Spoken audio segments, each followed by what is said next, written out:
Here's the big challenge of life. You can have more than you've got because you can become more than you are. That's the challenge. And of course the other side of the coin reads, unless you change how you are, you'll always have what you got. I have found in my experience that income does not far exceed personal development. Now sometimes income takes a lucky jump, but sure enough, unless you grow out where it is, it'll usually come back where you are. Life has strange ways. If somebody hands you $1 million, best you become a millionaire quickly, so you get to keep the money. Otherwise, sure enough, it'll disappear. Somebody once said, if you took all the money in the world, divided it up equally among everybody, it would soon all be back in the same pockets. Incredible. Success is something you attract, not something you pursue. Success is looking for a good place to stay. So instead of going after it, you work on yourself. Personal development. See, the major question to ask on the job is not what are you getting. The major question to ask on the job is what are you becoming? See, the big question is not what am I getting paid here. The big question is what am I becoming here? Because true happiness is not contained in what you get. Happiness is contained in what you become. So that's our major subject for tonight, personal development. Of all the assignments Mr. Schoaf gave me at age 25, this was probably the most difficult. In fact, I'm still working on this one. I think it's an unending challenge to see what you can become. The next subject is called Basic Laws. And it's good to study the basics. And I call these basics primarily because they come from the Bible. Now, I'm not a theologian or a minister, and that'll be apparent. But Mr. Schoaf taught me that the Bible was a good textbook for ideas and stories and success equations, how to live the better life. I found out that was true. He also taught me that the Bible is as practical as it is spiritual, and I found out that's true. If you look at your bank account and your income and you're not happy, there are several places in the Bible to check to see what the heck's wrong so you can make the changes. And we're going to cover some of those tonight, called basics. Okay. The next subject is my favorite, setting goals. Mr. Schoaf taught me how to set goals. What a favor that was. One morning at breakfast, shortly after I met him, he said, Jim, let me see your current list of goals and let's go over them and talk about them. He said, maybe that's the best way I can help you get a better direction started. And I said, I don't have a list. He said, well, is it out in the car or home somewhere? I said, no, sir. I don't have a list anywhere. He said, well, young man, that's where we got to start. He said, I can tell you right now, if you don't have a list of your goals with you, he said, I can guess your bank balance within a few $100s. Which he did. And that got my attention. I said, you mean my bank balance would change if I had a list of goals? He said, drastically. That day I became a willing student how to set goals. And sure enough, learning how to set goals changed my life. And I often wondered why no one had ever taught me how to set goals up until age 25. I went to high school, but if they offered it, I missed it. I went to college for a year, never heard it. I worked for Sears. Really. And to my knowledge, Sears never taught it. Right? How to set goals. So here I am, age 25, married, my family's starting, I've been to college, I'm working, and I still don't know how to set goals. But fortunately, when I was 25, I met the man who taught me how, and it revolutionized my whole life. Economically, socially, personally, it's incredible. So I want to share with you tonight what Mr. Schoaf shared with me, how to set goals. It can be a life changer. Okay. The next subject is the negative part of the seminar. Life is part negative, so we got to talk about the negative. And this subject is called diseases of attitude. Diseases of attitude. There's a lot of things that can wreck your chances to do well. We live in a rather dangerous world, so you got to be not only wise, you got to be careful. Now, attitude diseases are just as bad as physical diseases, right? High blood pressure, heart trouble. I mean, a lot of things will ace your chances to do well. So you've got to be careful. And attitude diseases are deadly. I mean, they'll destroy all the good things you start. Okay? So we'll go through those attitude diseases, how to spot them, how to look for them, what they are, and the cure. And I'm a pro on these because I've had them all, so I can give you excellent advice on these. Now, the last subject we're going to consider tonight is called the day that turns your life around. The day that turns your life around. And under this subject, we're going to talk about the emotions that can change your life. Human beings are emotional creatures, and emotions are powerful for life change. Now, of course, emotions are so powerful they can go either way on you. Emotions can either build or destroy. So you really have to employ emotions properly. We call civilization the intelligent management of human emotions. If you can intelligently apply your emotions in the right direction, no telling what can happen. Could turn your life around one day would be sufficient. So we'll talk about those. Okay. Now that's a lot to cover in one evening, but we'll keep at it here and see if we can't get it all done. I'd like to have you now jot down the theme of the seminar. Every seminar should have a theme, I guess. We've got one. It's on some of our literature if you happen to notice it, but if you didn't, for your notes, here it is. The theme of the seminar goes like this: the major key to your better future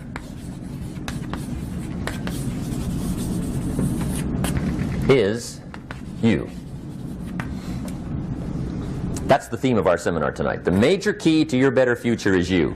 And I'd like to have you underline two words just to give it some added punch. Underline the word major and the word you, so that it reads, the major key to your better future is you. Now, my first suggestion is transfer this to a card or something where you can put it up, where you can see it every day. Preferably put it up where you can see it at the beginning of the day, before you go off to put the day together. This is a good phrase just to glance at, to keep in mind as you're putting the day together. It's called the silent seminar.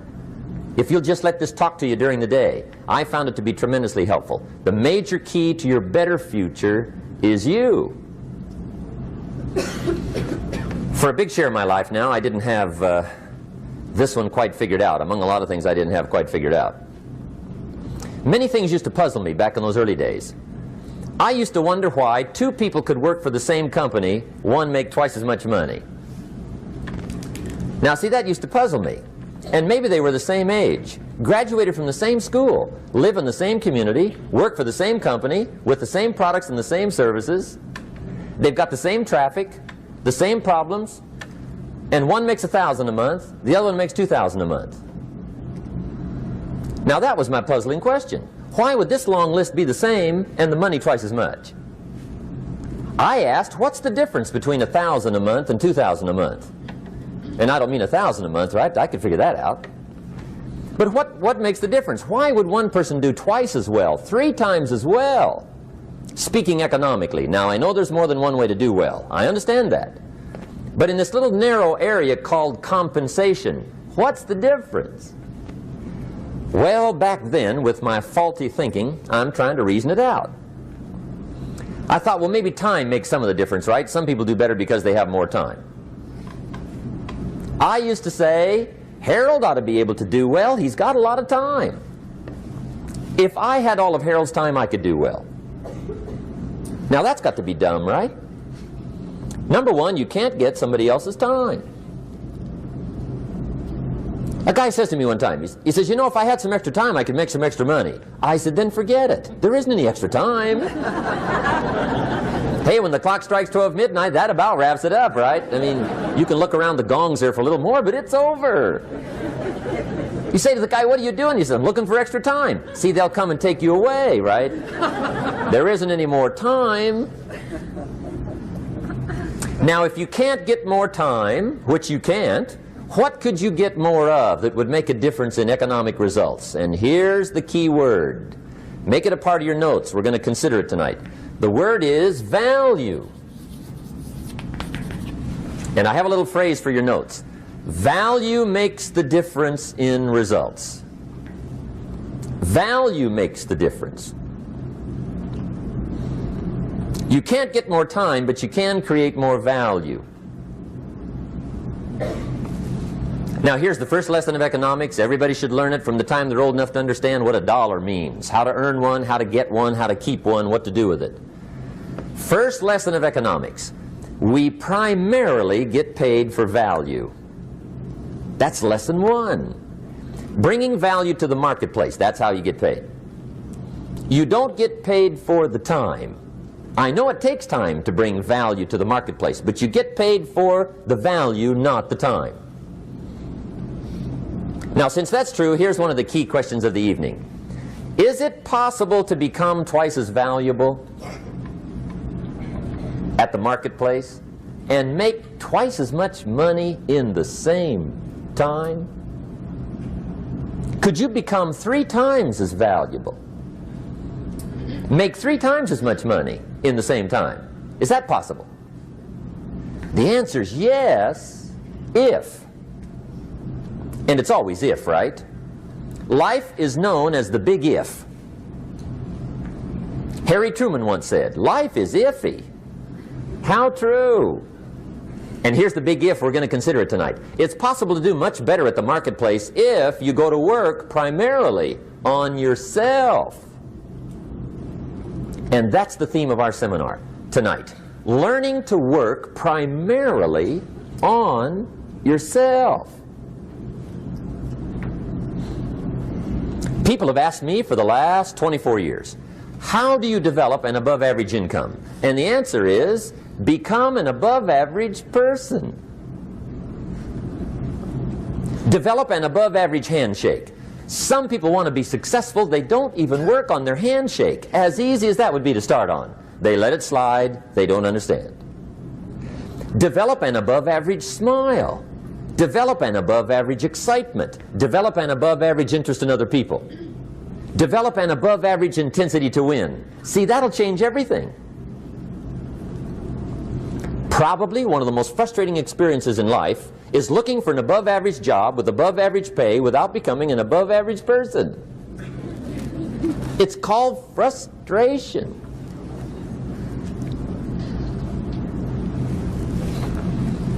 And Mr. Schoaf gave me probably the greatest clue he gave me when I first met him. He said, Jim, if you want to be wealthy and happy the rest of your life, just learn this lesson well. He said, learn to work harder on yourself than you do on your job.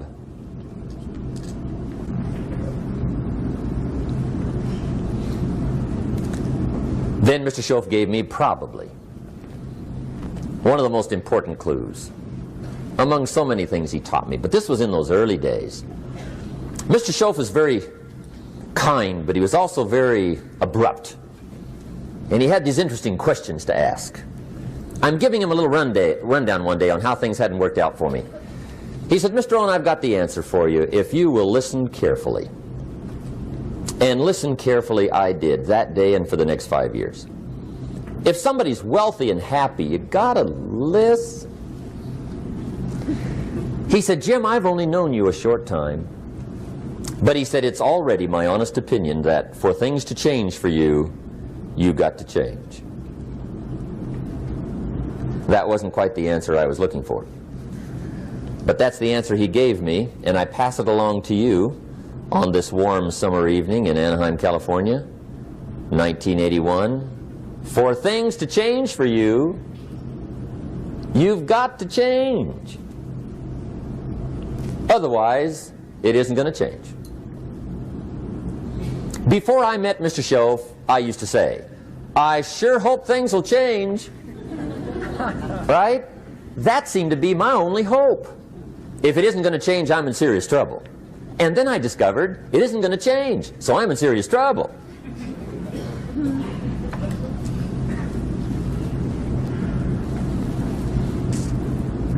See, I can tell you what the 80s are going to be like. You have dropped into the right place. I did a seminar one time for Standard Oil executives and management in Honolulu. And we're having a conference one day around this big conference table. And one of them said to me, Mr. Rohn, you know some fairly important people halfway around the world. What do you think the 80s are going to be like? I said, gentlemen, I do know the right people. I can tell you. So they all listened very carefully. And I said, gentlemen, based on my wide experience, I can really honestly say to you, in my opinion, in the 80s, it's going to be about like it's always been. Aren't you glad you came? That's inside. I don't pass that around just everywhere. Now, of course, I said that to make a point, but I also said it because it's accurate. It's going to be about like it's always been. It isn't going to change. The tide comes in, and then what? It goes out. For 6,500 years that we know of, recorded history, and probably long before that. So it is not going to change. It gets light, and then what? It turns dark. 6,500 years. See, it's not likely to change. And we're not to be startled by that. And if the sun goes down, the guy says, what's happened, what's happened? It means he hasn't been here long, I guess, right? It always goes down about this time. The guy says, well, I don't like that arrangement. Well, you got to talk to somebody besides me, right? It gets light, then it turns dark. In rotation, the next season after fall is what? Winter. Pray tell, how often does winter follow fall? Every year regularly for the last 6,500 that we know of. See, it is not going to change. Now, some winters are long, and some are short, and some are hard, and some are easy, but they always come right after falls. It isn't going to change. Sometimes you can figure it out, sometimes there's no way to figure it out. Sometimes it goes well, sometimes it gets in a knot. Sometimes it sails along, sometimes it gets in reverse. See, that's not going to change. The last 6,000 years reads like this: opportunity mixed with difficulty. That's how it reads. It isn't going to change. The man says, well, if it isn't going to change, how will my life ever change? Answer, when you change. And whether I'm talking to high school kids or business executives, my message is always the same. And it goes like this: the only way it gets better for you is when you get better.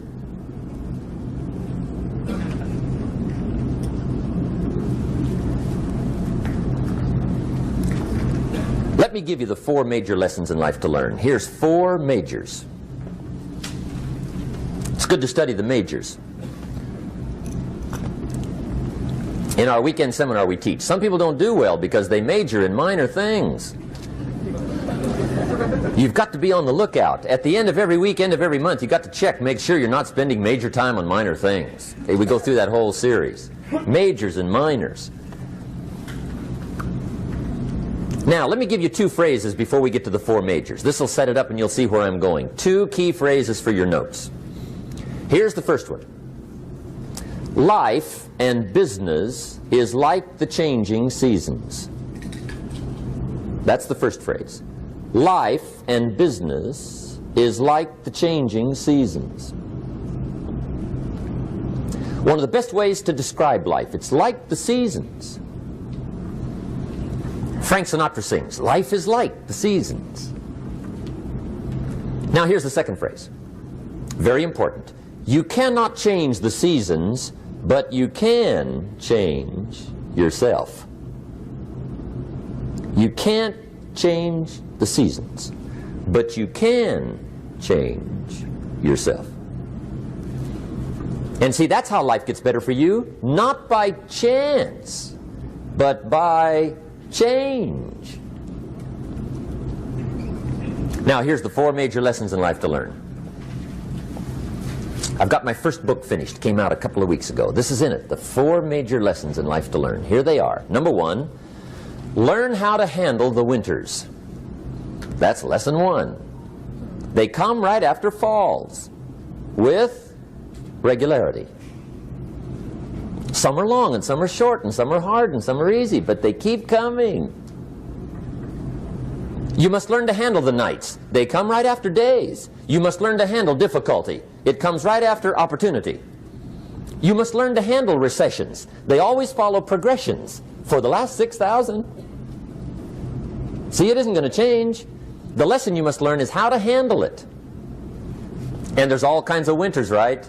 The winter when you can't figure it out. The winter when it all goes smash. The winter when it turns belly up.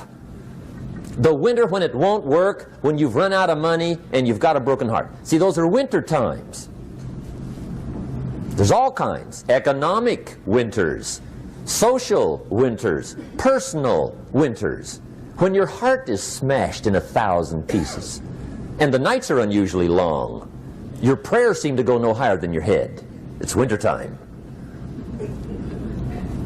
Barbara Streisand sings, "It used to be so natural to talk about forever, but used to be's don't count anymore. They just lay on the floor till we sweep them away. You don't sing me love songs, and you don't say you need me, and you don't bring me flowers anymore." A song of winter. But see, the disappointments come. Those are normal. That's part of life. But the question is, how do you handle it? How do you handle the coming winters and the disappointments and the down times? Well, you can't get rid of January by tearing it off the calendar. But here's what you can do. You can get stronger, you can get wiser, and you can get better. The winters won't change, but you can. And that's how life changes for you. See, before I understood, when it was winter, I used to wish it was summer. I didn't understand. When it was hard, I used to wish it was easy. I didn't know. And then Mr. Schoaf gave me a part of his very unique philosophy when he said, "Don't wish it was easier, wish you were better." See, that triggered my whole life change. Don't wish for less problems, wish for more skills.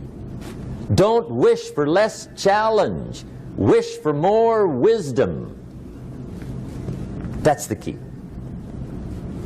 So that's lesson one, learn how to handle the winters. Here's lesson two, learn how to take advantage of the spring. That's the second one. Spring is called opportunity. And spring follows winter. What a great place for it. If you were going to put it somewhere, that'd be the place to put it, right after winter. And pray tell, how often does spring follow winter? Every year with regularity, 6,000. You can almost count on it. See, opportunity always comes. Days follow nights. Isn't that terrific? Opportunity follows difficulty. But here's what you must learn to do. Underline these two words in that key phrase. Take advantage. Underline those two. You must learn to take advantage of the spring. See, just because spring rolls around is no sign you're going to look good come fall. You got to do something with it. In fact, you have to get good at one of two things in life. Planting in the spring or begging in the fall. Or get somebody to do it for you. See, those are about the only alternatives. Now here's what else you must do. Take advantage of the springs quickly, because there's only a few. Just a handful of springs have been handed to each of us. They don't come forever. Life is fairly brief. So you got to read every book you can get your hands on what to do with your springs while they're here. And take advantage, they soon run out. The Beatles wrote, "Life is so short." And for John Lennon, it was extra short. But life is brief. Elton John sings, "She lived her life like a candle in the wind." It's brief. So whatever you're going to do with your life, you got to get at it. Don't just let the springs pass. Here's the third major lesson in life to learn. Learn how to protect your crops all summer. You got to take care of what you start. Sure enough, as soon as you've planted your garden in the spring, the busy bugs and the noxious weeds are out to take it. And here's the next bit of truth. They will take it unless you prevent it. And that's the third major skill to learn. You've got to learn to prevent the intruder from taking all the good you start. It's one of the challenges. Here's two key phrases under number 3. First one, all good will be attacked on this planet. Maybe not the next one we get to, but on this one, all good will be attacked. Every garden will be invaded. Not to think so is naive. And here's the second phrase. All values must be defended. Political values, social values, community values, family values, marriage values, friendship values, business values. Every garden must be tended all summer. Third major lesson. Now here's number 4. Fourth major lesson in life to learn. Learn how to reap in the fall without complaint. Learn to reap come harvest time without complaint. Take full responsibility for what happens to you. It's one of the highest forms of human maturity, accepting full responsibility. It's the day you know you've passed from childhood to adulthood, the day you accept full responsibility. And another note, learn to reap in the fall without apology. Without apology if you do well, and without complaint if you don't. That's maturity. I used to have that long list of reasons why I wasn't doing well. To explain. You got to explain, right? Otherwise you're going to look bad. I used to have this funny list called Reasons for Not Looking Good.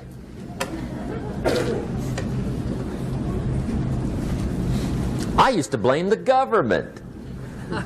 I mean, you can believe that or not. It was at the top of my list. I had a lecture second to none. The government. That was on my list. I used to blame taxes. Look what you got left after they take everything. And they expect you to do well. That was on my list there.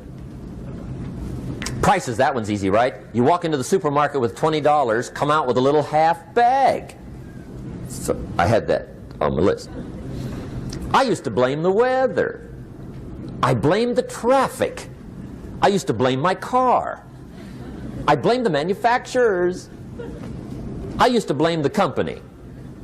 I blamed company policy. I used to blame the training program. I blame my negative relatives. They were always putting me down. I blame my cynical neighbors. They're just selfish, looking out for themselves. Won't loan you money? They were on my list.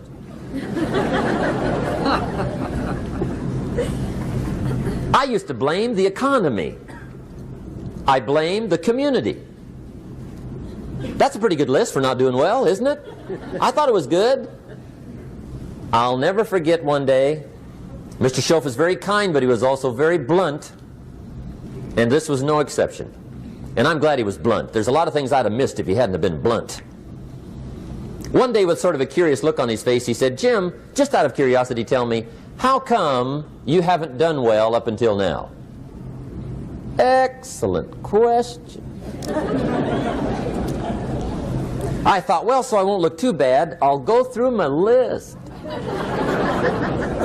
And this list I just gave you, I put that on him. And he was very patient. He let me go through the whole thing, the government, the weather. I went through this whole thing. When I finished, he looked my list over very carefully. He said, "Mr. Rohn, big problem with your list. You ain't on it." How brilliant.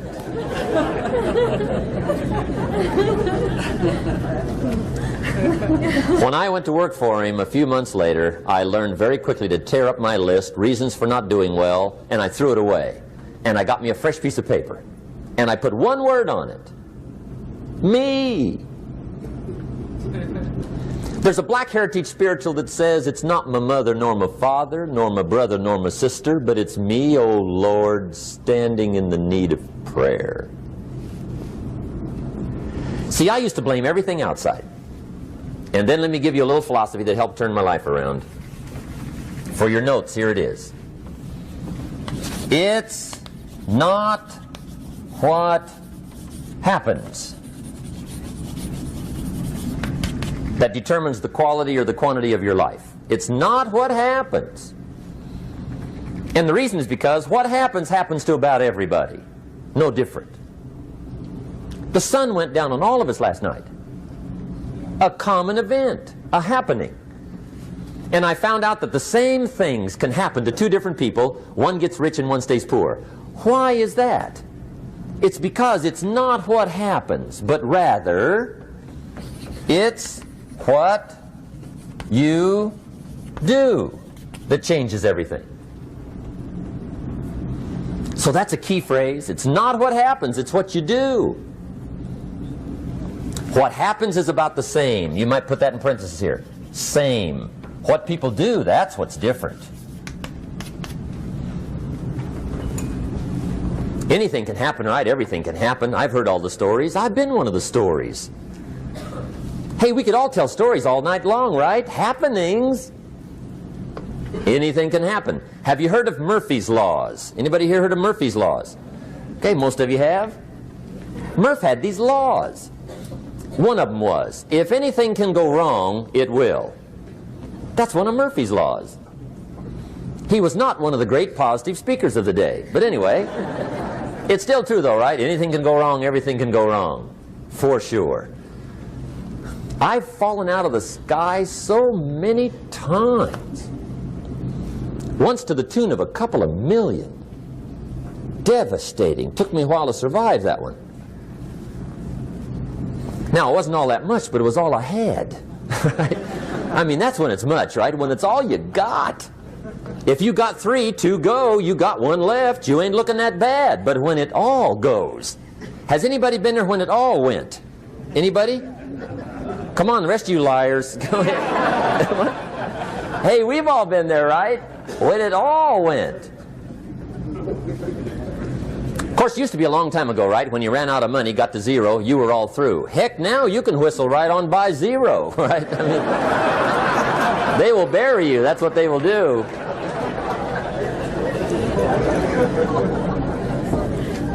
But see, those are the happenings, right? Everything can happen. Anything can happen. But it's not the happenings. It's what you do about it. Somebody says, yeah, but you don't understand the disappointments I've had. Come on. Everybody's had their share. Disappointments are not special gifts reserved for the poor. Everybody has them. The difference is what you do about them.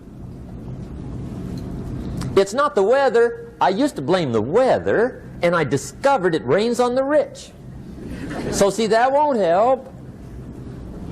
2 men wake up one morning, there's a rainstorm on. One of them looks out his window, sees the rainstorm, and he says, wow, what a storm. With weather like this, they can't expect you to go out and make sales. He stays home. Same morning, the other guy looks out his window, sees the same storm, says, wow, what a storm. But he says, you know what, with weather like this, what a great day to go out and make sales. Most everybody will probably be home. Especially the salesman.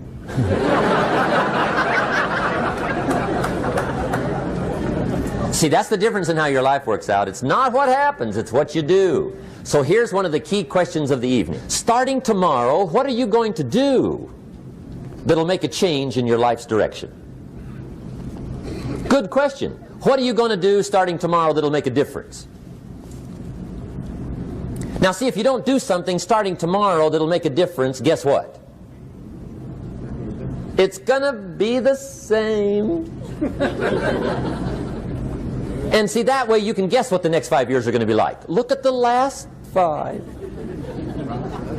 Because the next 5 are going to be like the last 5 unless you, major key, tomorrow, change it all. Or change a little, or change something, or don't change. It's choice time. You can do whatever you want. But it's nice to know any day you wish you can change your whole life.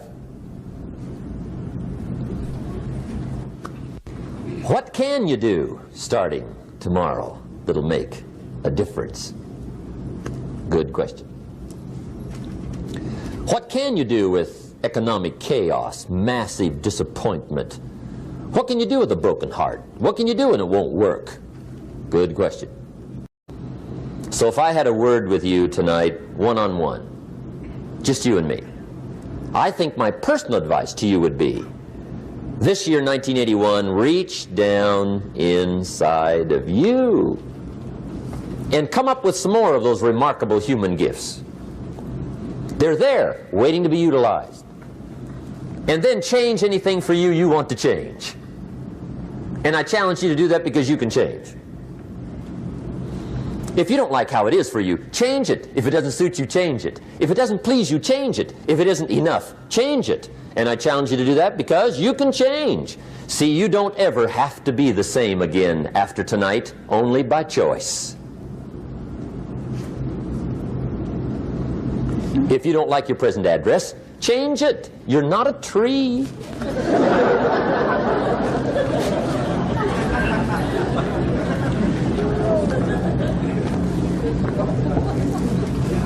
Now, let me give you 3 steps to personal development. Let's get down to the nitty-gritty. What does it take to really make the changes starting tomorrow? It takes more than philosophical pronouncement. I know that. It also takes more than enthusiasm. I know we're hearing a lot about enthusiasm these days, but see, that just won't do the job. We're still hearing the old cliches of the 30s, right? To be enthusiastic, you must act enthusiastic. But see, that's not going to help. After you have leaped about, there are some things you got to do, or it isn't going to change. See, you can get all excited about lifting 200 pounds till you get to the gym. And then you need a new excitement. And the new excitement is called discipline. Major step to human progress. Discipline. If there's one thing to get excited over, that's it. Get excited over your ability to make yourself do the necessary things. What could you make yourself do starting tomorrow that would change it all? No! Tell him. Now, see, that's exciting. On any given day, you can massively change the direction of your life. Murder is a clear example that any one person on any given day can forever alter the course of their life. It just happens to be a negative act.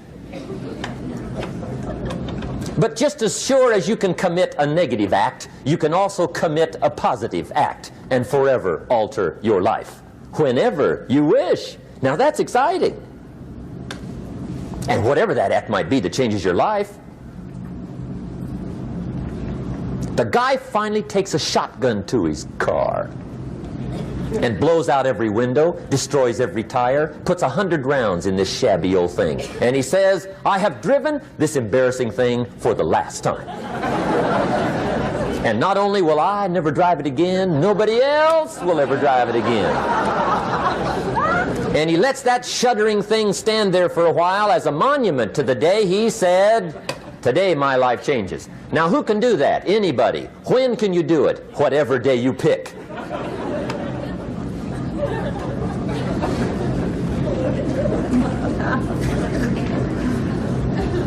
Now here's the key to discipline. Start with the little disciplines, get excited over the little disciplines, and get right on those, because those will lead to the big ones. You can't handle the big challenges in life unless you take on the little ones. Make a list of all the things you can do, get right on those, discipline yourself for those, both for the results and for the muscle and for the practice, so that when life hands you some big challenges, you'll be ready, you'll have the muscle. But see, if you don't handle the small ones, you can't take care of the big ones. Okay, here's what else it takes for life change. Self-motivation. Key phrase, self-motivation. I don't know why we call it self-motivation. It's really the only kind there is. You've got to motivate yourself. Because I found out you can't change people. They can change themselves, but you can't change them. Lord knows some I've tried. But see, it won't work. People have to change themselves. I learned some of those lessons early. I built a little sales organization way back in those early days. I'm 25. And I had some nice people. I said, I'm going to make these people successful if it kills me. I almost died, right? I mean, you can't do that.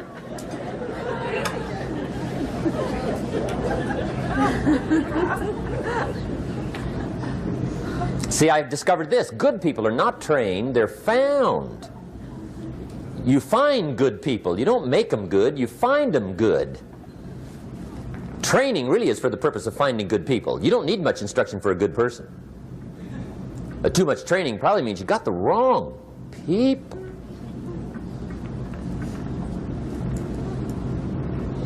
So you got to find the right people. That's the key to getting a good job done.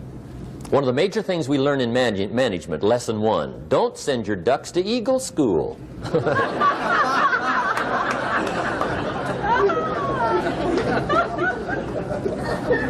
Because it won't help. I mean, I'm telling you, it won't help no matter how good your school is. And the little eagle badge and little eagle hat, I'm telling you, it won't help. It won't help. You can tell whether your school's done any good, right, is when it's over, right? The duck goes for his first rabbit and makes him a friend. You say, no, no, no. Anyway, so it takes self-motivation to really alter your life. And you don't want to give self-motivation away to somebody else and make it somebody else motivating you. The guy says, boy, if somebody just come by and turn me on. What if they don't show up, right? See, you got to have a better plan for your life. Okay. Now, if you're excited and you're ready to change, let me give you 3 steps to start life change that can change your life, your personality, your lifestyle, everything can change. Here's the steps. Number 1, find out how things work. The first key to doing better is find out. To change your life, really, you need ideas. There isn't anything an idea can't change. And Schoaf taught me the major problem is lack of an idea, not a problem. At first I didn't have any money. I said to Mr. Schoaf, I don't have any money. He said, that's not a problem. Now see, up until then I always thought it was. Right? I was confused. He said, no, no, the problem is lack of an idea on how to create money and wealth. It isn't lack of money, it's lack of ideas. So if you get the ideas, see, you can change anything. Now to get ideas, you need a constant study of finding out. Now Schoaf also said, when you find out something that works, put the information in your journal. Don't use your head for a filing cabinet. Put it in your journal so that you can do the next best thing. Repetition, repetition, repetition. Go over it. And if you repeat it, go over it, sure enough, someday, some mysterious day, the idea takes root, starts to grow, and shows up in your bank account, and your dress, and your personality, and your lifestyle. But capture the ideas in your journal. Find out how things work. Schoaf gave me this word for my life change. He said, study. Great word. If you wish to be successful, study success. If you wish to be happy, study happiness. If you wish to be wealthy, study wealth. Don't leave it to chance. Make it a study. Some people just go through the day with their fingers crossed. See, that won't do it. You've got to study the things that can change your economic, social, spiritual, personal life. Now here's a qualifying phrase. And we'll have several of these qualifying phrases throughout the seminar. Here's the first one. You may not be able to do all you find out. I understand that. You may not be able to do all you find out, but you should find out all you can do.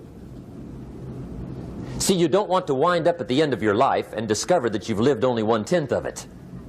And the other 9/10 went down the drain. Not for lack of opportunity, for lack of information.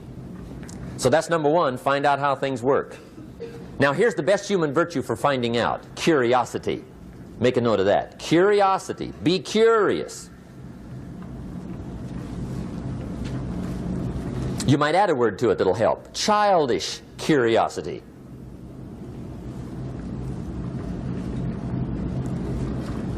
What will kids do if they want to know something bad enough? Bug you. That's the phrase. They can ask 1,000 questions. You think they're through? They got another 1,000. They'll drive you to the brink. It's a virtue. when you got to know. Be like a child. In fact, Jesus, the master teacher, said, unless you can become like little children, you might as well forget it. You don't have a prayer. Excellent advice. You got to be like children. 4 ways, in my opinion, to be like a child. Number 1 is curiosity, and number 2 is excitement. Get excited like a child over your ability to make yourself do anything for change. 3rd is faith. Have faith like a child. Adults are too skeptical. And 4th is trust. Trust is a childish virtue, but the rewards are incredible. So be like a child. Now, if you're curious, let me give you 3 ways to find out how to change anything. Any life direction, any dimension. Here's 3 ways to find out how to change anything. Number 1 is to read. Become a good reader. All of the successful people I know and work with around the world, they're all good readers. Curiosity drives them to read. They got to know. They just read.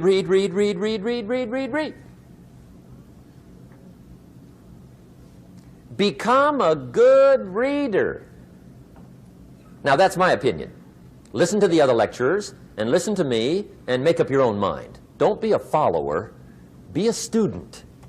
Okay? I say, really, for life change, you got to read.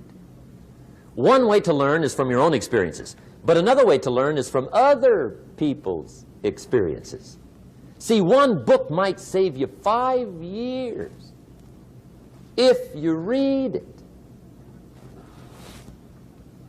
Did you know there's books on how to be stronger, more decisive, be a speaker, be a leader, have a better effect on other people, develop your personality? Did you know there's books on that? And people don't read them? How would you explain that? And they can read? Did you know that hundreds of successful people have written their stories in books and they wrote down how they did it and people don't read it? How would you explain that? The guy's busy, I guess. You know, you get tied up. The guy says, well, yeah, you work where I work, but the time you struggle home, it's late. You got to eat a bite of supper, watch a little TV, get to bed. You can't sit up half the night reading. And the guy's behind on his car payment. Good worker, hard worker, sincere. But you got to be better than sincere and work hard. Otherwise, at the end of your life, you'll wind up cold, stony broke. You got to be better than a good worker. You got to be a good reader. The whole world is governed by laws. The universe, in fact. Laws. We call it the law of electricity. We call it the law of gravity. There's mathematical laws. There's physical laws, speed and velocity laws, agricultural laws. There's all kinds of laws. Now that we find ourselves on the spinning planet, you just have to learn what I call the setup. Learn the setup.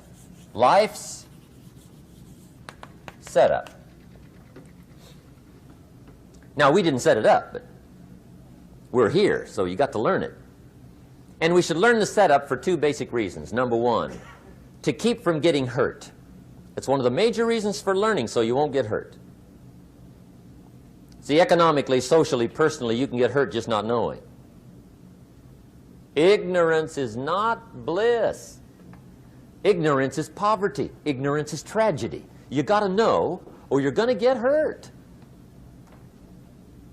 It's good to know not to walk out the 10-story window. That's excellent information. Now, what if a guy didn't know and he walks out? Now he's dead at the bottom. Somebody says, well, the poor guy didn't know.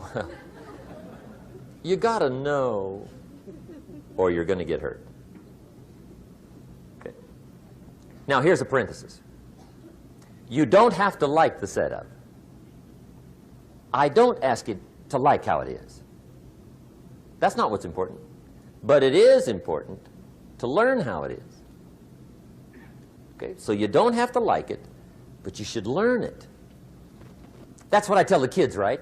Make sure you get the information. What you think about it, that's up to you. What you're going to do with it, that'll soon be up to you. But make sure you get it. See, there's nothing worse than being stupid. Nothing. I mean, being broke is bad, but being stupid is awful. And what's really bad is being broke and stupid, right? That's about the end of the world. I mean, there isn't anything much worse than that. Unless you're sick. Sick, broken, stupid. I mean, that is it, right? There's nowhere else to go. So make sure you get the information. It's key. You don't have to like it, but learn it. If this big monstrous thing lifts up in the sky, hangs there for a little while, cuts loose, comes crashing down, boom, shakes the ground for 5 miles. And then this big monstrous thing lifts back up in the sky, hangs there for a little while, cuts loose again, comes crashing down, boom, shakes the ground for 5 miles. It just keeps doing it, this big monstrous thing, lifting up and then crashing down, boom. Now, you might come along one day and say, that's got to be a stupid arrangement, which is okay. You're entitled to your opinion. But the first thing you should learn to do is get out from under it, right? That's number one. You might have a great moral argument. You might want to shake your finger at the sky, but do it from over there, right, so you don't get smashed. It's called your basic smart. So number one, learn so you won't get hurt. Whether you like it or not, learn. Now here's the second reason for learning, the setup, to benefit. It's called the plus of life. And that's what life is, right? Both minus and plus. The minus is tragedy, heartache, misery, failure, unhappiness. But life is also happiness, prosperity, good feelings. So here's the key. Learn to get on the good side of the way things work.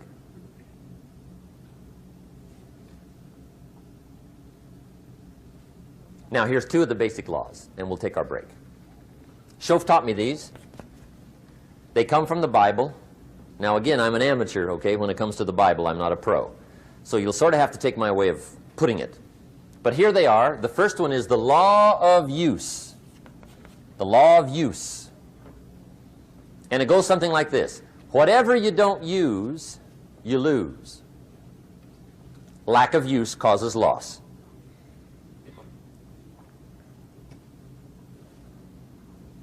On this planet, maybe not the next one, but on this one, if you tie your arm to your body, leave it there long enough, you'll never use it again. It's over for the arm. Now, it may not be over, but it's over for the arm. The only way to keep the use of this arm is what? Keep using it. If you quit, you lose automatically. They don't bring it up for a vote. You lose automatically when you quit. Now, the same thing that goes for your arm goes for your brain, mentality. The same thing goes for all the human virtues. Ambition, unused, declines. Strong feelings, unused, diminish. It doesn't grow, it diminishes. Faith, unused, decreases. It's a law. Vitality, unused, diminishes. Energy, unused, decreases.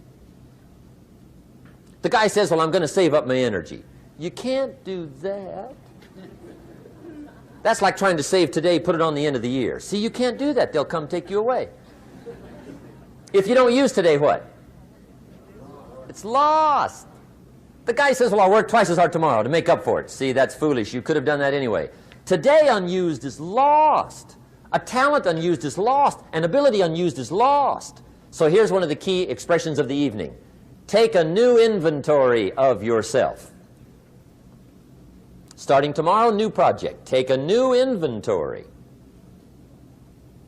And make sure that all of your talent and ability and mentality and ingenuity and vitality and strong feelings, faith, courage, make sure that all you've got's being used. Otherwise, you lose. Now, one of the best illustrations of the law of use is a Bible story called the Parable of the Talents. The Talents story. Interesting story if you haven't read it in a while. Just review it. It's a good story. An ancient story. It says there was a master with 3 servants. He got them together one day and he said to the 3, I've got these talents. And in those ancient days, a talent was a measure of gold. And he said to the 3 servants, take these talents and see what you can do with them while I'm gone. He said, I'm taking a journey and I'll be gone for a while. When I come back, we'll get together, go over the book, see how you did. He said, here's 5 of these talents for you. 5. Here's 2 of them for you. 2. And here's 1 for you. 1. The master said, take those talents, see what you can do with them. When I come back, we'll get together, we'll go over it all. The servant said, okay, master takes off. According to the ancient story, the master comes back from his trip. When he gets back, he gets the 3 servants together, and as he said he would, he asks, how did it go with those talents? You were 5. What happened? That servant said, well, I took the 5 talents you gave me, and I put them to work. A little shaky at first, but he said things finally got rolling. And he said, I poured it on. And he said, my talents grew to 7, 8, 9, 10. He said, I doubled my talents from 5 to 10. Books will show. Master said, one heck of a job. Or something like that. He said, I gave you 2 talents. What happened? That servant said, about the same thing happened to me. I put those 2 talents to work, poured it on. They grew to 3 and then to 4. He said, I doubled my talents from 2 to 4. Books will show. Master said, well done. He said, I gave you 1 talent. What happened? That servant said, well, I took the talent you gave me, and I carefully wrapped it, and I dug a hole and buried it. And camouflaged it, I suppose, right? So nobody would steal it. And he said, fortunately, nobody got it. And he said, I knew you were going to be here today, so I dug it up. Here it is, safely wrapped. I did not lose it while you were gone. According to the ancient story, the master said, take that talent away from him and give it to the man that's got 10. Now you might say, well, I don't like that arrangement. The poor guy's only got 1 talent. He's already got 10. It ought to be more even. Remember, I didn't ask you to like it. But this one I would ask you to learn, because it simply means whatever you do not employ, you forfeit. It's a law. So learn well the law of use. Now here's the second one, and we're going to take our break. Second law from the Bible. This one we've heard since we were small, I'm sure. It's called the law of sowing and reaping. In fact, we've probably heard it so often we could quote it. It says, whatever you sow, what? You shall reap. Fairly blunt, hopefully clear. Here's my first suggestion on the law of sowing and reaping. Don't try to beat it. You might as well try sitting on the sun in the morning. Keep it from coming up. You'll have better luck. Whatever you sow, you reap. Now, for a fair share of my life, I'm a bit mixed up on how all this applies. Among a lot of things I was mixed up on. I knew I wasn't reaping too good. That I understood. My problem was I was confused about what was causing it. Remember me with the funny list? I thought those are the reasons why it isn't working out well. And then Mr. Schoaf gave me the clue that helped me figure it all out. He said, Mr. Rohn, I have another answer for you. There's another way to quote this law that'll show you where the problem is so you can go to work on it right away. All you need to know is where the problem is. Then you can go to work on it. So he quoted me the law another way, and I found out what my problem was. Here's the way you quote the law. Whatever you reap is what you've sown. Now I knew what my problem was. Whatever you reap is what you've sown. If you don't like the crop, who do you look up? Answer, whoever planted it. And where do you find who planted your crop? Answer, in the mirror. What I finally learned to do come fall was to go to the mirror. That's where you go. And if necessary, you say, a few skinny carrots? I got to be unimpressed. Where were you last spring? Asleep. Didn't you read the books? Did you break your hoe? Let me give you 7 key points to the law of sowing and reaping. Let's tick right down through the list of 7, and it'll be break time. 7 points to sowing and reaping. Here's part of the philosophy that really helped me to make some changes in life direction. Number 1, the law of sowing and reaping is negative. That's number 1, which simply means if you sow bad, you reap bad. Now, this is kind of 3rd grade, but it doesn't hurt to go over the basics.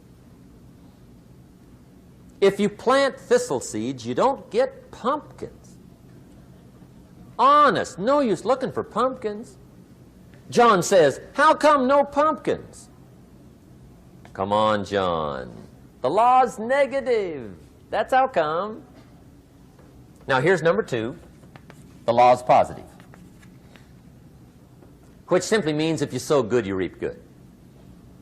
If you plant pumpkin seeds, you don't get thistles. Not from pumpkin seeds. Mother Nature won't pull tricks on you over in the corner snickering, pushing you thistles and you planting pumpkin seeds. She won't do that. You will get pumpkins from pumpkin seeds, and the reason is because the law is positive. Now, here's number 3. I got excited when I found out the full dimension of this. See, you do not reap what you sow, but rather, you always reap much more than what you sow. So the 3rd key word is more. You don't get back what you put out. You get back much more than what you put out. And it works both positive and negative. On the negative side, it said, if you sow to the wind, you reap the whirlwind. So you've got to get ready for that, or you will be naive. See, anybody can, whether you will or not. See, that's the question. And here's a good question to ask. We are all buying somebody's plan. The question is, whose? Who's got you talked into doing what you're doing? Who's got you talked into your present plan? See, 10 years from now, you will surely arrive. The question is, where? But see, anybody, if you want to, can go searching for a good plan, pick it, and start working it. And sure enough, as the time passes, as it surely will 5 years from now, 10 years from now, then you'll be winding up wearing what you want to wear, driving what you want to drive, living where you want to live, become what you want to become. But now's the time to fix the next 10 years. And who can? Anybody. Here's number 6. The 6th key to sowing and reaping. This is leveling with you now, as we promised to do. There's one thing better than the truth, and that's the whole truth. And here's part of the whole truth of the law of sowing and reaping. Number 6 is, you could lose. There are times when you just lose, no matter what you do. It's that kind of planet. You reap what you sow, yes, but... What does that mean, yes, but? Well, the farmer plants his crop in the spring, takes care of it all summer, loves his family, works 10, 12 hours a day, 6, 7 days a week, is an honorable man. Come fall, he's got a beautiful crop, and he deserves every bit of it. But the day before he sends the combines into the field, a hailstorm comes along and beats it all in the ground, which means you lose. Somebody says, well, what did he do wrong? Answer, nothing. It's just that kind of planet. Sometimes it's going to hail on your crop and rain on your parade, so you got to get ready for that or you will be naive. That's just part of the life arrangement. And don't press me why. I was not in on some of the original decisions here, so I don't know how it got set up. But there's just times, sometimes you lose. That's part of life. But now here's number 7. The 7th key to sowing and reaping. And it goes like this. It's just another way to quote the same law. And it goes like this. If you don't sow, that's just another way to quote the law. If you don't sow, what? You don't reap. You don't even have a chance. So if you looked at your game plan tomorrow, you might come to the quick conclusion, I got to get some sowing going. How true. Get you some sowing going. And remember, you've got plenty of time. You've got all the time there is. Some people spend enough TV time to make a fortune. The latest article on television watching in this country, according to the latest article, the average television is on in this country in every household 7 hours a day, called the Big 7. I asked a guy one time what his TV cost. He said about $450. I said, you forgot to look at the price tag. He said, what do you mean? I knew he was a TV watcher. I said, that television costs you, in my opinion, at least $12,000 a year. To watch it, not to own it. Owning it's cheap. Watching it is what's expensive. And I said, hey, $12,000 a year is too much to pay to watch TV. That's too much. Pay a little, but not $12,000. And he's the guy that said, I hope pay TV never comes.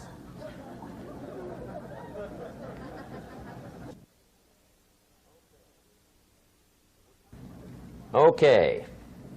We're trying to cover an awful lot tonight, I realize that.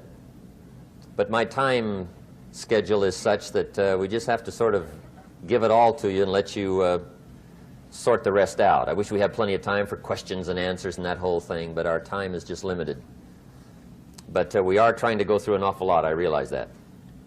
But looks like everybody's getting it. This is about the note-takingest crowd I've seen in a long time. Incredible. Does anybody have 5 pages yet? Anybody? Oh, fantastic. Incredible. Okay. Maybe you heard the story about the preacher down in Texas, southern part of the country. He was an evangelist back in the horse and buggy days. And he was very good at being an evangelist, and a lot of people used to come and hear him preach. And one day he put up his tent in one of these Texas towns and expected a big crowd as usual, come hear him preach. And he got there, first night of the tent revival, walked in. 7:30, time to start. And to his surprise, the tent was empty. He thought, well, something must be drastically wrong. So he waited till 7:45, nobody showed up. 8 o'clock, zip.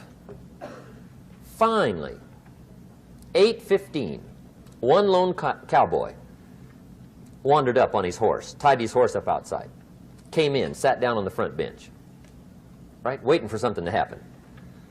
The preacher thought, well, at least I better go down and talk to the cowboy. So he walks down, talks to the cowboy, and he says, cowboy, I'm the preacher. And he said, I don't know what to tell you. Something's gone wrong. He said, this tent was supposed to be full of people. He said, I'm embarrassed. He said, you're the only one that showed up.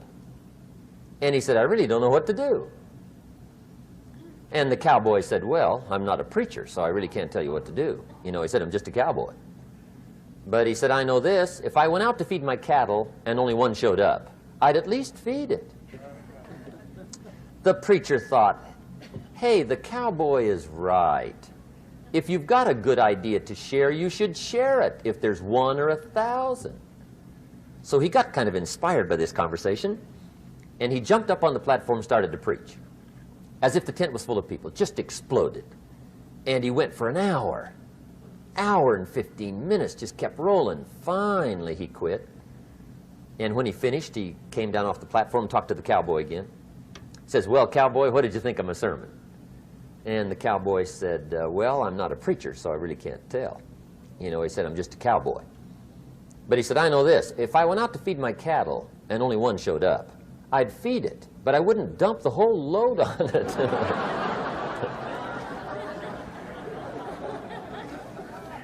So anyway, if it seems like we're dumping the whole load tonight, I guess we are. But gosh, everybody's doing well. I'm having a good time. I appreciate the response here tonight. Okay, the next subject is setting goals. Let me show you what turned my life every way but loose. Mr. Shoaf dropped this idea on me, changed me completely. Setting goals. Here's what can easily happen if you don't set goals. It's easy to let life deteriorate into making a living instead of designing a life. And we all have a choice. Make a living or design a life. It's easy to get trapped by economic necessity and settle for existence rather than substance. That's easy. But the best advice I can give you on how to break out of that trap is to learn how to set goals. Mr. Shoaf put it to me this way. He said, Jim, if you had enough reasons, you could do the most incredible things. I never forgot how he put that. If you have enough reasons. See, reasons will change your whole life. Mr. Shoaf said to me, he said, Mr. Rohn, I think you've got plenty of intelligence, you've got plenty of talent, you've got plenty of ability. Probably what you lack is plenty of reasons. He said, I don't think your current bank balance is a true indication of your level of intelligence. I was happy to hear that. He said, I think you're much smarter than your present bank balance indicates. And that turned out to be true. I was much smarter. But of course my first question was, well then why isn't it bigger? And he said, you don't have enough reasons. You've got enough intelligence, but not enough reasons. So see, reasons can change your life. Here's what else I found out. Reasons come first, answers come second. You don't get the answers to do well till you get the reasons. Life has a mysterious way of hanging on to all the answers and only gives them up to the people that are inspired by reasons. So reasons make the difference in how your life works out. Now, what are some of the reasons for doing well? Let's go through a quick list called Reasons for Doing Well. First is personal reasons. Some people do well for recognition. Some people do well for respect. Some people do well for the way it makes them feel. They love the feeling of being a winner. Those are good reasons. I have some millionaire friends that keep working 10, 12 hours a day, making more millions. And it's not because they need the money. It's because they need the joy and the satisfaction and the pleasure that comes from being a constant winner. And see, it's not just the money anyway. It's the journey, not the money. Once in a while somebody says to me, boy, if I had $1 million, I'd never work another day in my life. That's probably why the good Lord sees to it they don't get their million, right? They'd quit. They'd quit. Okay. Next is family reasons. Some people do extremely well for other people, and that's powerful. Human beings can greatly affect each other. Sometimes we will do things for somebody else we will not do for ourselves. We're made that way. I met a man one time who said, Mr. Rohn, to do all the things I want to do with my family around the world, he said, I got to have at least $250,000 a year. I thought, incredible. Could a guy's family affect him that much? And the answer is, of course. How fortunate are the people that find themselves greatly affected by somebody for personal achievement. And we are affected. The writer of a recent song said, "If not for you, the winter would hold no spring, couldn't hear a robin sing. I just wouldn't have a clue if not for you." So we can be affected. That might be one of the most stimulating reasons to do well, finding somebody. When Andrew Carnegie died, the wee little Scotsman that built the big steel industry, when he died, they opened up his desk, and in one of the desk drawers, they found a slip of paper. On that piece of paper, Mr. Carnegie had written his goal for his life, and he wrote it when he was in his 20s. And on that piece of paper, it said, "I'm going to spend the first half of my life accumulating money. I'm going to spend the last half of my life giving it all away." What a goal. He got so inspired by that goal that the first half of his life, he accumulated $450 million. And the last half of his life, he gave it all away. Good question tonight. What's got you turned on? What's got you bombed out of sight to get up early and stay up late and hit it all day?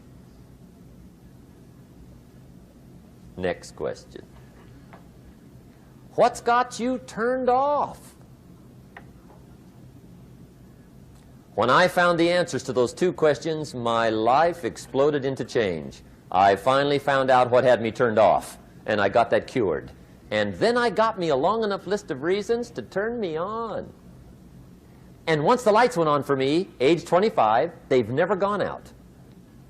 I've fallen out of the sky a few times, but I've never lost that drive to make something unique out of my life. See, reasons altered my whole life. Now, there's another list of reasons called nitty-gritty. Hard little reasons. Sometimes those little reasons are the most powerful reasons that can change your life. Sometimes it doesn't take much.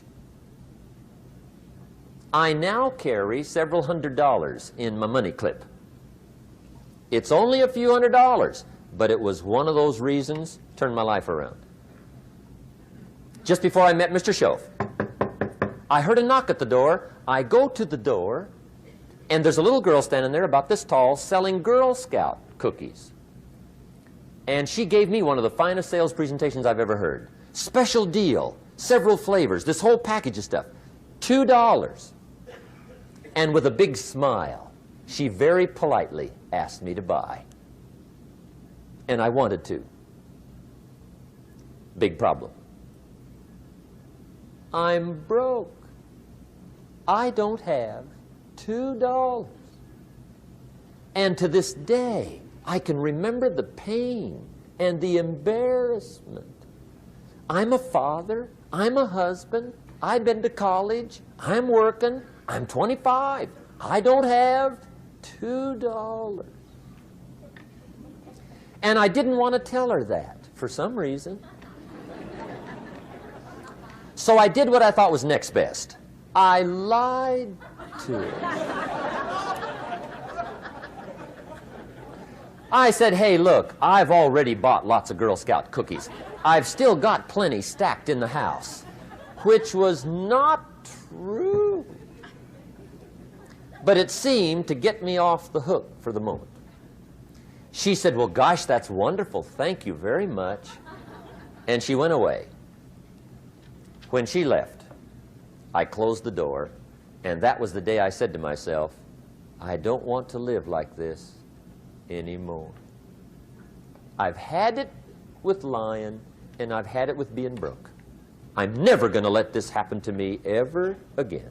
I promised that day I would work as hard as possible and would always carry plenty. It took me a little while, but now I do.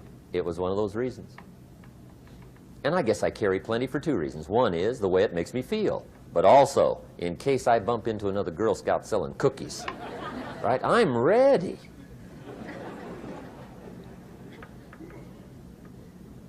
I walked out of the Bank of America one time up in Saratoga, California, where I used to live. Two little girls selling candy right outside the bank. Good place. Some girls' organization they're working for, right? I come walking out of the bank. This first little girl walks up to me. She said, "Mister, would you like to buy some candy?" I said, "I probably would." "What kind is it?" She said, "It's almond roca." I said, "My gosh, that's my favorite." She said, "Wonderful." I said, "How much is it?" She said, "It's just $2. I thought, incredible. I said, "How many boxes of that candy have you got?" She said, 5. And her little friend was standing there. She was selling candy too. I said, "How many boxes have you got?" She said, "I've got 4. I said, "That's 9. I'll take them all." They said, "Really?" I said, "Yeah, it's my favorite. I've got some friends. I'll pass them around." They got so excited, put all this candy together. I reached in my pocket, gave them the $18.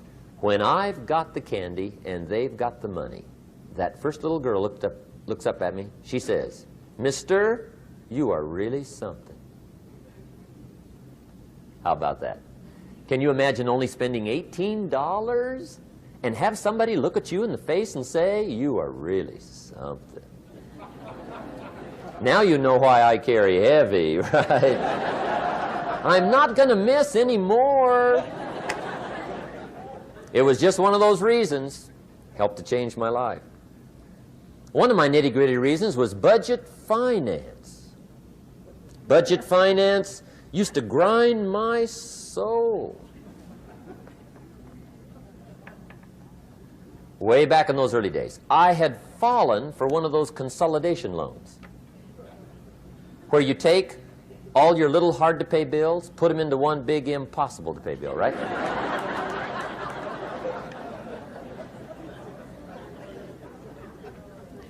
I would get 4 or 5 payments behind. This one guy used to call me day and night. I don't think they're allowed to do that anymore. Harassed me. Threatened to run me in front of the judge. Threatened to ruin my credit. Threatened to embarrass my family. One day he said, "We're going to come get your car, drag it rear end up down the street in front of your neighbors." The guy even called me a flake.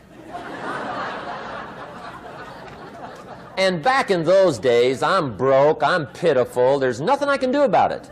But I never forgot how the guy treated me. And when I met Mr. Shoaf and I got my life straightened out and the money started to flow, that was one of my first projects, budget finance. I poured it on day and night. I finally put all the money together I owed him, which was considerable. I picked a day for the payoff. And when the payoff day came, I put the money in small bills in a big briefcase. And I walked into the budget finance office on Wilshire Boulevard in Los Angeles. The guy who harassed me so often, his desk was about 3 back. I walked right up to his desk, startled him. He wondered what I was doing there. It was the first time I'd been there since I'd borrowed the money, right? Without saying a word, I opened up this briefcase, dumped this pile of money all over his desk. I said, "Count it. It's all there. I will never be back." And I turned around and stormed out. Now, that might not be noble, but if you haven't tried it, you've got to one time.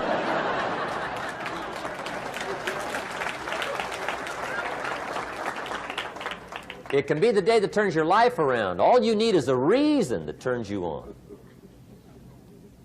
One of my dear friends, Robert Depew, Bobby used to be a school teacher in Lindsay, olive capital of the world. Bobby taught school several years, got a little weary teaching school. One day decided he wanted to get into sales. So without telling anybody, he just up and quit his job teaching school and jumped into sales. When he did, his brother made fun of him, laughed at him, put him down. said Robert's lost his mind. Had a good job teaching school. Now he thinks he's a salesman. He's going to go down the drain, lose everything. Just put him down something fierce. Bobby said, the way my brother acted when I got into sales, he said that made me so mad. I decided to get rich. And my question for you tonight is it possible to get that mad? Of course. Wealth is not a matter of intelligence. It's a matter of inspiration. Today, Robert happens to be one of my millionaire friends. Bobby's rich.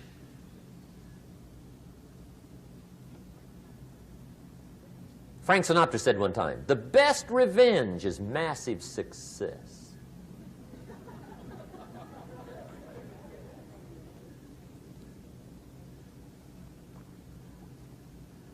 Hey, get you a long enough list of reasons so that after tonight you never lack for inspiration. You might not have all the answers right away, but you can get the answers if you can get the reasons. Now, let me give you a little simple formula for goal setting. Okay? We take 2.5 hours on the weekend for the whole 10-year plan. We don't have time for that tonight. But let me get you started with a little simple formula Mr. Schoaf gave me. And maybe this will be helpful. First of all, I've divided goals into two parts. First is long range. Long range goals. That's your dreams. Your dreams for the next 3, 5, 10, 20, 30, 40 years. Actually, the rest of your life. Your dreams. You've got to keep dreaming. Ronald Reagan, president, said to the joint session of Congress a few weeks ago, the Republic is a dream.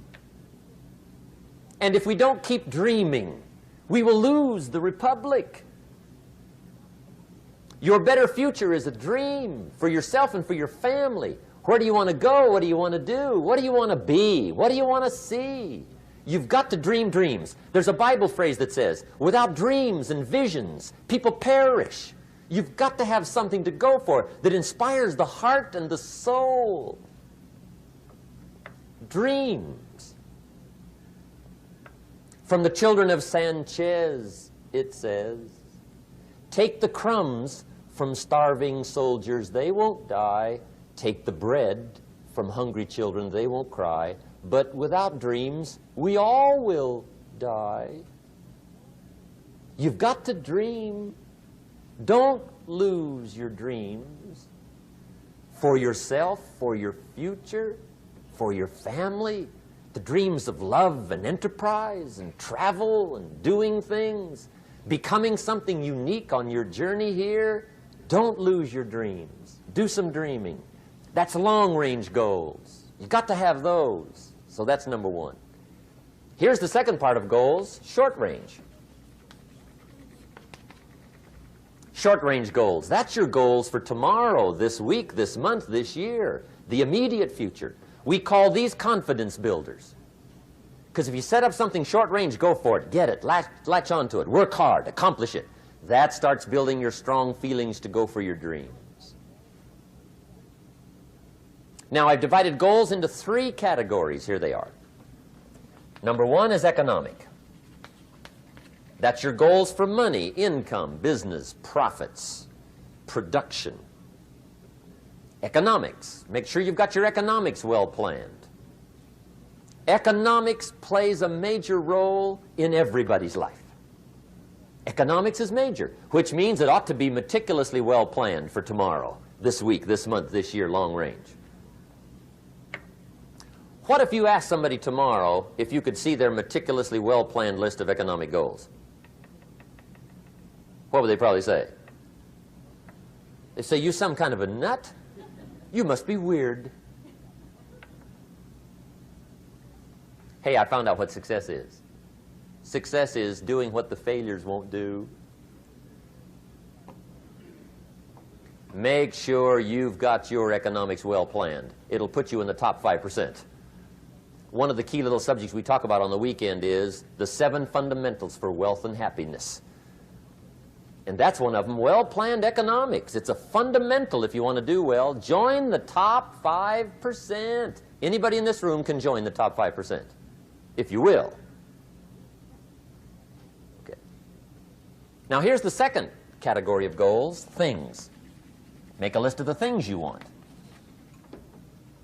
And on my list of things, now I put everything. Little things as well as major things. Doesn't matter how small it is, it goes on my list. I used to just put major things, cars, homes. I don't do that anymore. I now load my list with everything. Everything. And the reason is, part of the fun of having a list is checking it off. That's it. Boy, at the end of the day, if you can go, got it, got it, got it, got it, got it, got it, whatever it is, right? You get into the habit. So load up your list, the things you want. Now, when you check off something major, celebrate. That's an important point to make. Celebrate your achievements. Live it up. Have a party when you reach something you've worked for a while. See, we all grow from two experiences. One is called the pain of losing. The other one is called the joy of winning. We need both of them. Amplify them as much as you can, which also means make losing painful. If you set up something, fooled around, didn't get it, put it on yourself.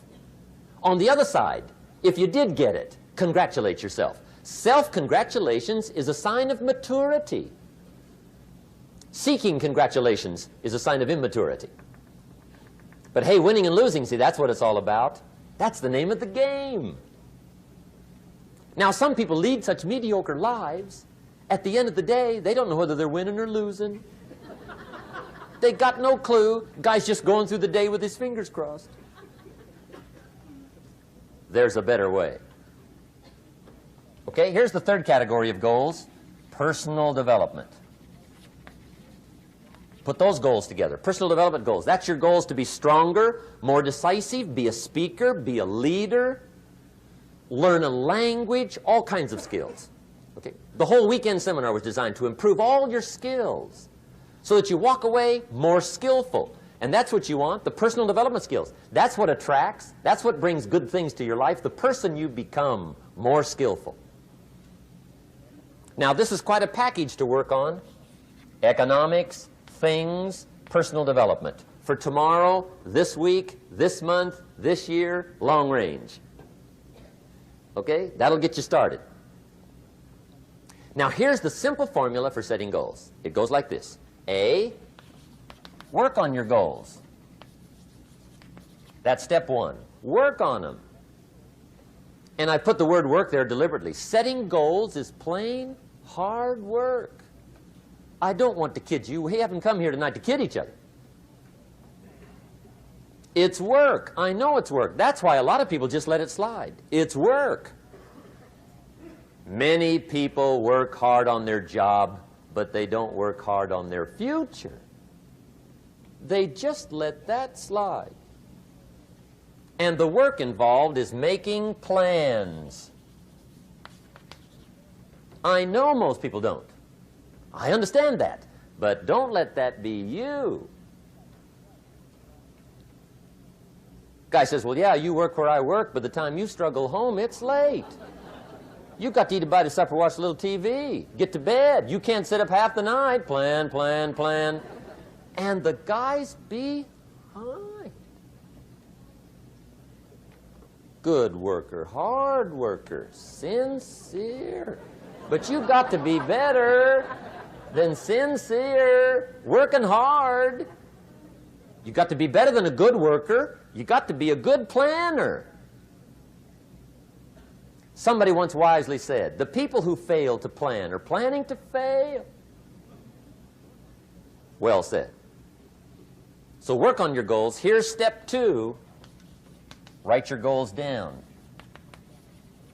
That's so important. I teach my staff around the world, put your goals in your journal. Because one of the major people you want to study is yourself. So here's the list of goals I put together 3 weeks ago. Here's the list of goals I put together 2 years ago. Here's some of the changes I made, rearrangement of my priorities. I scratched these off. I put these on. I've gotten these. Study your accomplishments. Study what your desires are. Put them on paper. Write them down. Here's another reason for writing your goals down. It shows you're serious about doing better. And to do better, you got to get serious. You don't have to be grim, but you must be serious. Everybody hopes things will get better. Everybody hopes. Poor people hope. That ought to tell you something. It means the future does not get better by hope. It gets better by plan. I used to have the affliction called passive hope. It's an affliction. It's bad. Probably what's even worse than that is happy hope. Now that is really bad. That's bad. Happy hope. The guy's 50 and he's broke and he's still smiling. See, that's not good. So get serious about your goals. Put them on paper. Write them down. There's all kinds. His goals, her goals, their goals.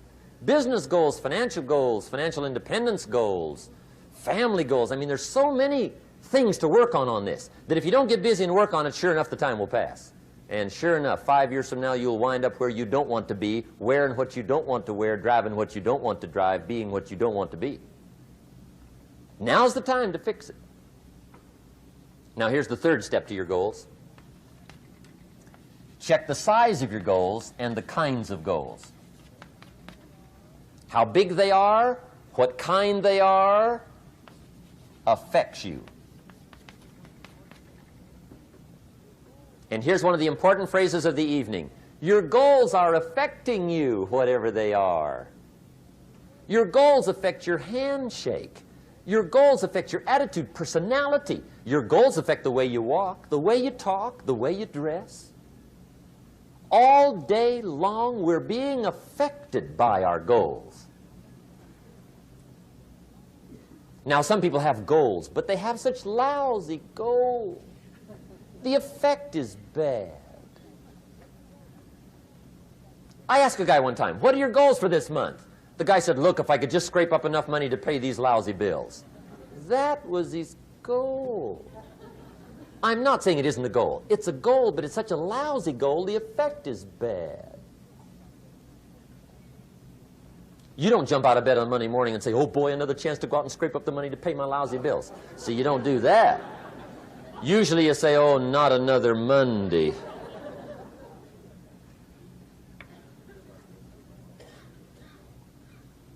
And some people have so given up on life, they have joined the thank God it's Friday club. How sad. Surely those are the same people, when life is over for them, will say, thank God it's over. Let me give you a Bible philosophy that teaches how to get whatever you want. That's the title of the next set of notes. How to get whatever you want. From the Bible. Now again, I'm an amateur when it comes to the Bible. I'm not a pro. But this I can quote, and I think that'll be sufficient. How to get whatever you want. Here's what it says if you're ready. It says, ask,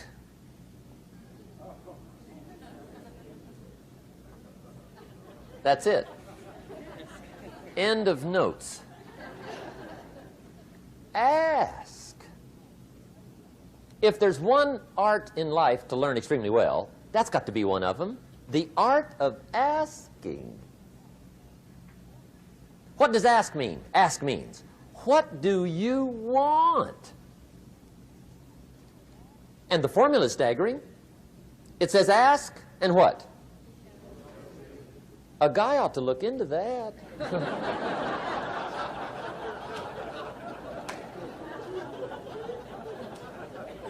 He says, yeah, but you work where I work, by the time you struggle home, it's late.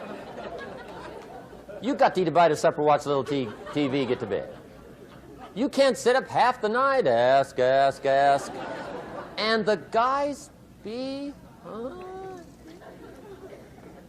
See, you've got to be better than a good worker. You've got to be a good asker.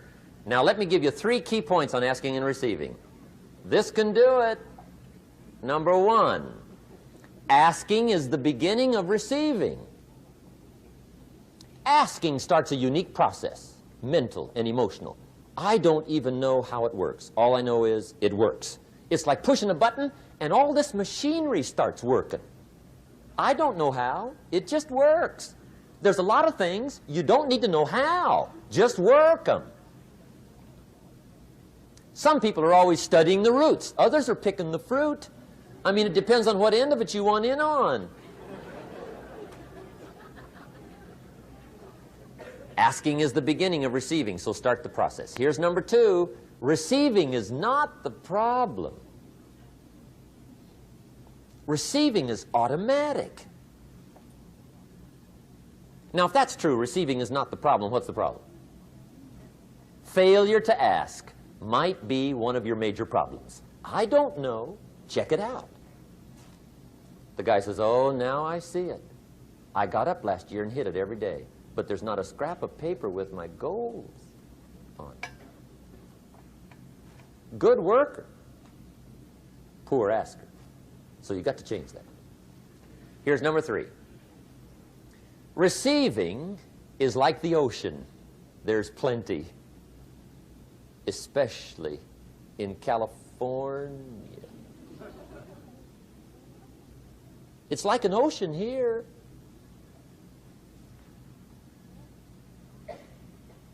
Success is not in short supply.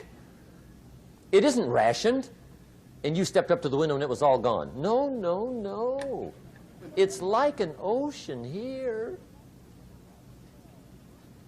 Now, if that's true, what's the problem? Well, some people go to the ocean with a teaspoon. Have you got the picture?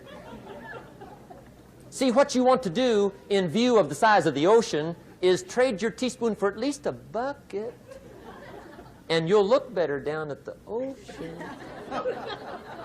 Kids won't make fun of you, right? Okay.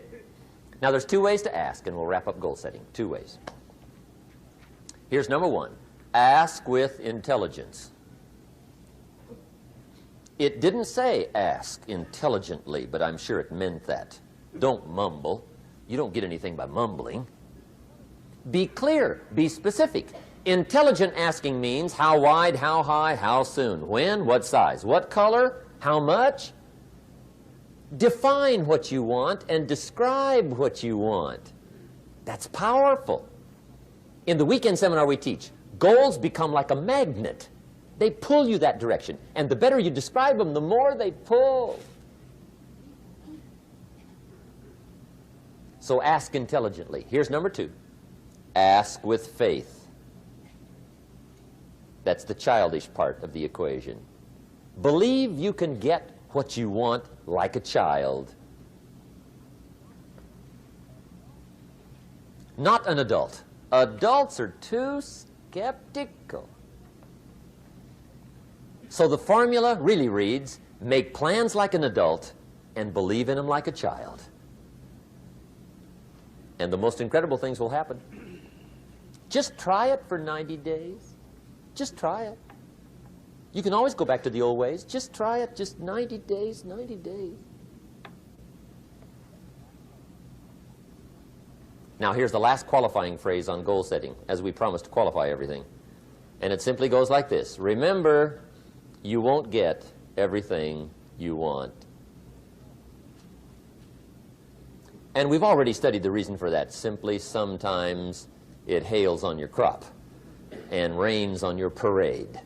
It's that kind of planet. So you won't get everything you want, but if you will work this goal-setting formula, you can get plenty for wealth and happiness. Okay, that's goal setting. We use it around the world. We recommend it. Now, maybe it won't work as well for you as it has for me. I don't know. Maybe not. But what if it did? You got to try. Okay. Here's the last subject, the day that turns your life around. Let me just quickly give you a list of 4 emotions that can change your life in one day. Emotions are powerful. Sometimes it doesn't take much to alter your whole life direction.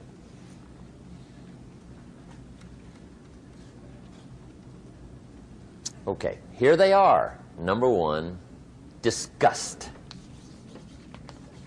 Powerful emotion. Disgust says, I have had it.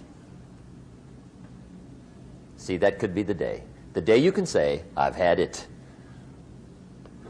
And whether you've had it with something small or something major, the day you can say, I've had it, may not be the day it ends, but the day it begins.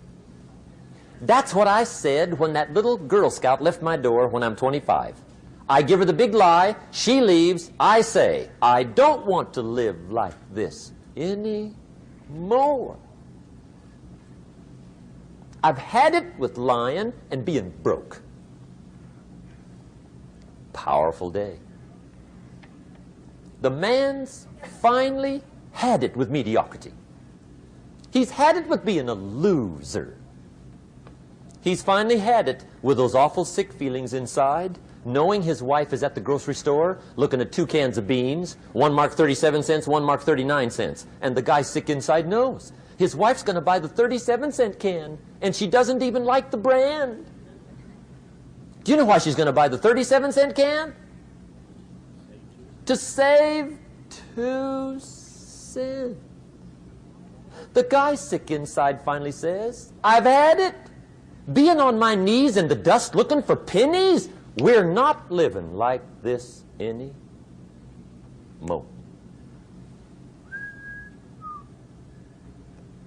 Could be the day that turns your life around. The day you can say, I've had it. He walks into his closet and rips everything in it to shreds and says, I've worn this embarrassing stuff for the last time. And not only will I never wear it again, no one else will ever wear it again. Commit an act that says, I've had it. Powerful. Here's the next one. Decision. And decision making is powerful. And it's emotional. That's those knots in the pit of your stomach, right? Waking up in the middle of the night in a cold sweat, trying to decide. We sometimes call it inner civil war. What shall I do? Well, for progress, you must decide. The best advice I can give you came from a wealthy friend of mine who said, if it's easy, do it easy. If it's hard, do it hard. Just get it done. If you went home tonight and in the next few days cleaned up a whole list of decisions, that might furnish enough inspiration for the next 10 years. I found this out many times after you've decided. Getting on with it is easier than deciding. Sometimes decision is the toughest part. Here's the next emotion, desire, wanting to bad enough. And I don't know how to tell you to want to. That's something you've got to come up with. There's 2 things I know about desire. Number 1, it comes from inside, not outside. You don't send off for it.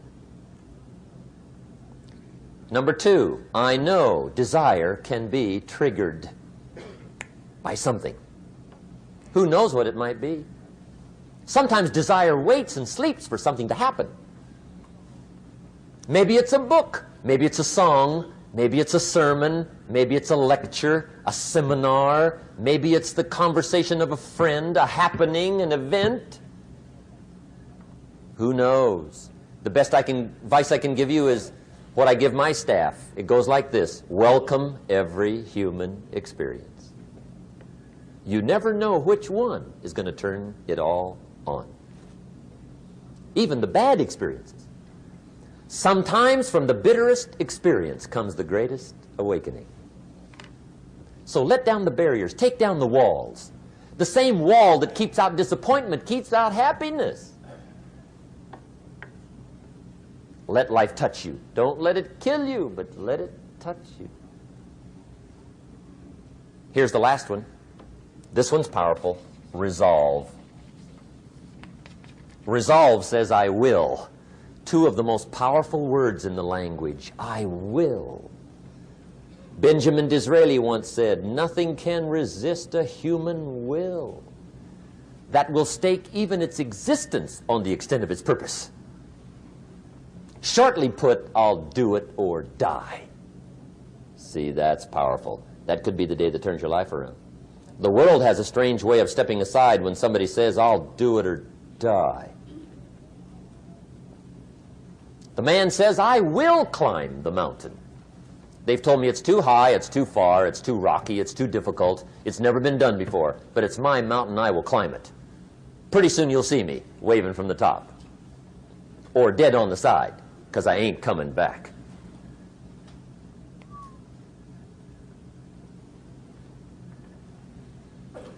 The best definition I ever got from the word resolve came from a little junior high girl in Foster City, California, up north. I'm talking to the junior high kids one day. I love to ask kids definitions. They come up with beauties. I got to the word resolve and I asked, who can tell me what resolve means? And I got several hands, and they were all pretty good, but the last one was the best. Little girl, about 3 rows back, held up her hand. She said, Mr. Rohn, I think I know what resolve means. I said, darling, what do you think it means? She said, I think it means promising yourself you will never give up. I said, that's it. Webster, stand aside. That is the definition. Promise yourself you will never give up. I asked the kids, how long should a baby try to learn how to walk? How long? How long would you give your average baby before you shut him off? How long? See, any mother in the world would say, you're crazy. My baby's going to keep trying until it learns how to walk. What a magic formula. Now let me show you what triggers all emotions into activity that brings results. And results is the name of the game. Here it is. Action. Finally, you must do something about how you feel. Jesus, the master teacher, said, don't just be listeners, be doers.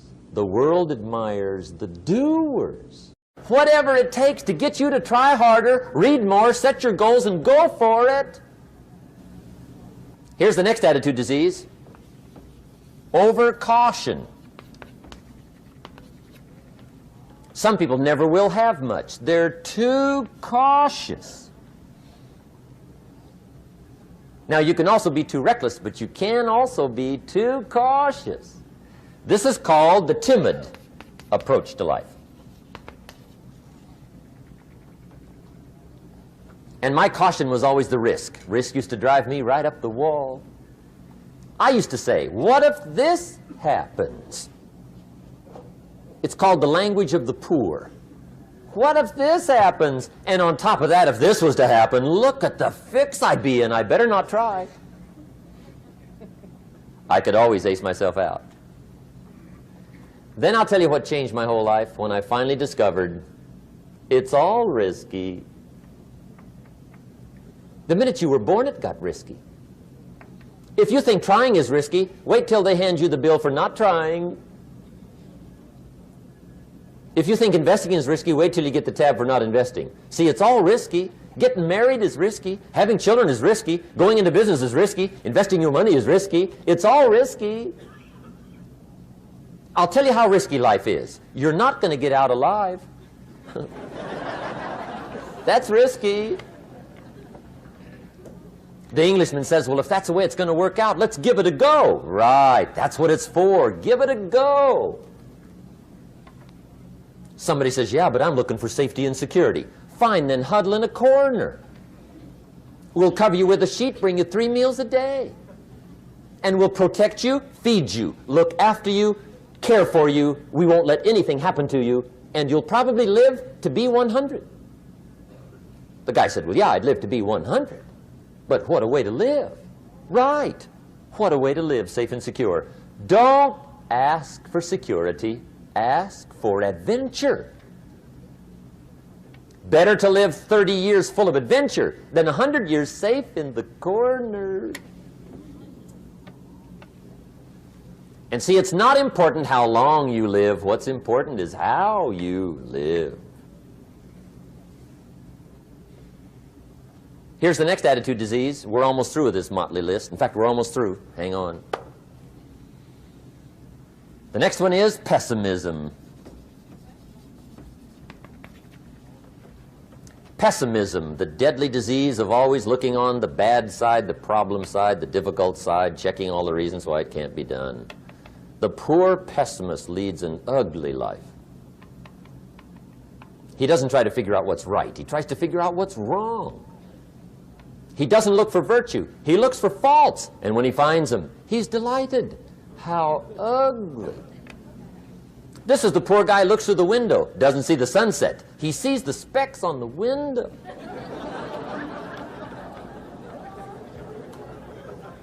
And this is the poor guy, right, who rushes up, takes such leave of his senses. This guy rushes up and he says, I've got 5 good reasons why it won't work. He's so dumb he doesn't know all he needs 1. He's got 5.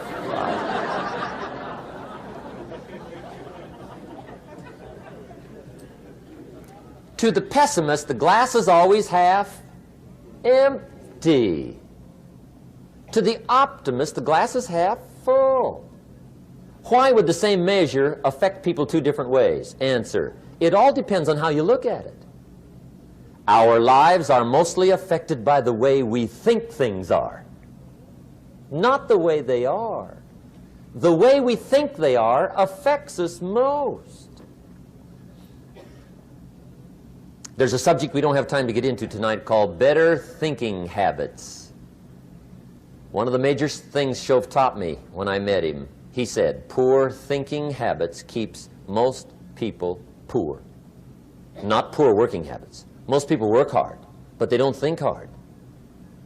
And Shove taught me that the mind is like a factory, a mental factory.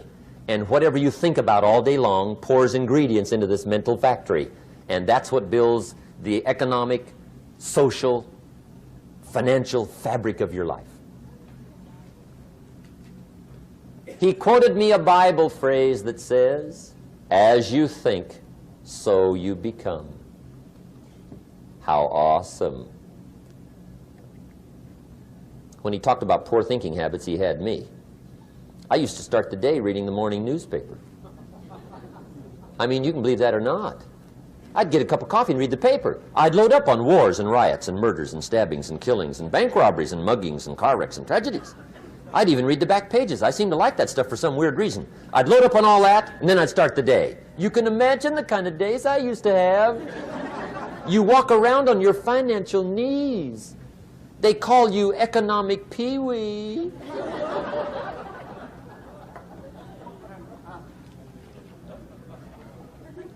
The guy says, I want to be a great leader. Wonderful. The first thing we do is follow him to his house. When we get there, we walk in and check his library, number 1. Somebody says, well, why check his library?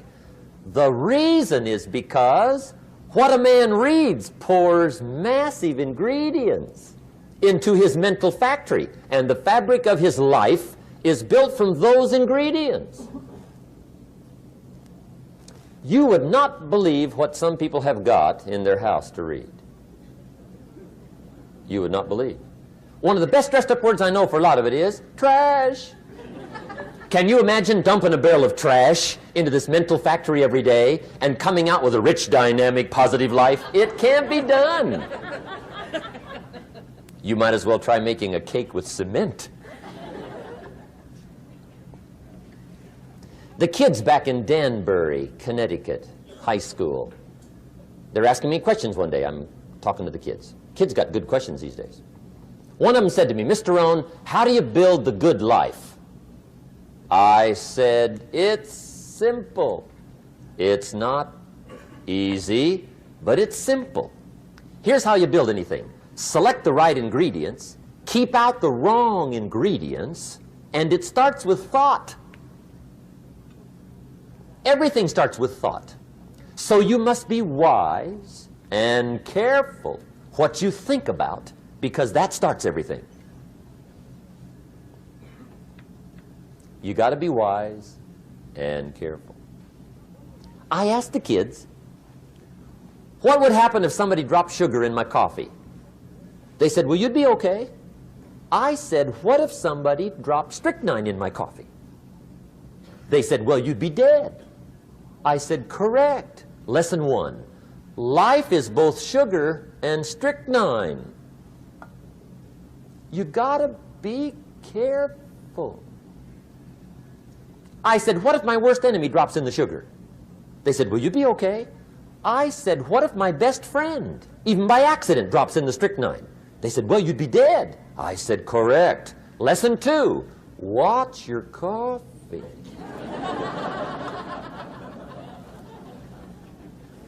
You got to be careful. See, it doesn't matter who hands you the bad stuff. It doesn't matter where you get the bad stuff. It'll still do its damage on your bank account, wherever you get it. Mr. Schoaf gave me one of the greatest phrases when I first met him when he said, Jim, every day stand guard at the door of your mind. How important. Stand guard at the door of your mind. And you decide what goes into your mental factory. Don't let anybody just dump anything they want to in your mental factory, because you've got to live with the results. Okay, here's the last disease, and we're through with this list. In fact, we're almost through. Hang on. The last subject is very brief. The last disease, but this one is deadly. Engage in this one, indulge in it even slightly, and you might as well forget the future, because it's going to forget you. Complaining, crying, whining, griping, a Bible word called murmuring. See, that'll ace your future. Spend 5 minutes complaining, and you have wasted 5. And you may have begun what's known as economic cancer of the bone. Surely they will soon haul you off into a financial desert and there let you choke on the dust of your own regret. I hope I said that well, so you won't forget. It's a deadly disease. If you don't think it's bad, ask the children of Israel of Old Testament fame. Typical of us all, their story just happened to get in the book. Story says, children of Israel were slaves. God performed a series of dazzling miracles and got them out. And now they're heading for the promised land. Remember the story? Heading for the promised land. Tragedy of the story, they never got there. Reason. From day one, they started to complain. They griped about the water. They griped about the weather. They whined and cried and griped about the food. They griped about the leadership. They whined and cried because it was too far, too cold, too hot, too difficult, too miserable. I mean, they whined and cried for years. Finally, God said, I've had it, trip canceled. Or something like that. The story says they died in the desert, never got to the promised land. Which I think means 2 things. Indulge in this long enough, you get your future canceled. And I guess it also means even God himself can only take so much.